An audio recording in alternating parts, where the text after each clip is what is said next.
हरिपुर में दूसरे रोज भी शदीद बारिश जारी है। बारिश से करोड़ों रुपए से तामीर किया गया राब्ता पुल मुतासर हो गया। गुज़िश्ता साल गिरने वाली पुल की हिफाजती दीवार दोबारा गिर गई। मजीद जानते हैं, हमारे नुमाइंदे आसिफ इकबाल वहां पर मौजूद हैं। आसिफ, बताइएगा क्या मनाजिर है आपके सामने, कितना नुकसान हुआ है?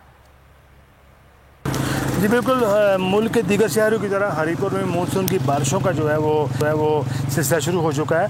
गुज़श्ता रोज़ रात के पहली बारिश से मैं जो है हरिपुर के इस 4 देहातों का जो पुल है, रास्ता है, इसकी हिफाजती दीवार जो है दूसरी बार गिर रही है। और यहाँ मेरे साथ मुकामी लोग मौजूद हैं और इस नाक़िस तामीर के ख़िलाफ़ एहतजाज कर रहे हैं।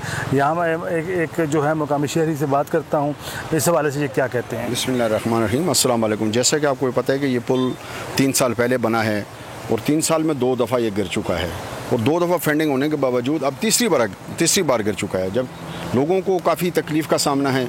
इसके मुतबादिल दूसरा पुल था, वो भी गिर गया है। अभी ये मानसून की पहली ही बारिश में दोनों पुल काफ़ी हद तक डैमेज हो चुके हैं। गवर्नमेंट से कि कम अज़ कम इसकी फंडिंग में जितने पैसे थोड़े भी लगाएं, लेकिन कम अज़ कम ठीक काम करें। लोगों की जानें ज़ाया हो सकती हैं। अगर लोगों की जानें ज़ाया होती हैं या नाक़िस मटीरियल इस्तेमाल होता है तो उसकी ज़िम्मेदारी तमाम तर गवर्नमेंट पर आयद होती है। Thank you. यहाँ के लोग, यहाँ के मुकामी लोग एहतजाज कर रहे हैं कि तामीर में जहाँ जहाँ पे करप्शन हुई है उसके खिलाफ एक्शन लिया जाए। और इसकी बहुत शुक्रिया आसिफ इकबाल अब थे।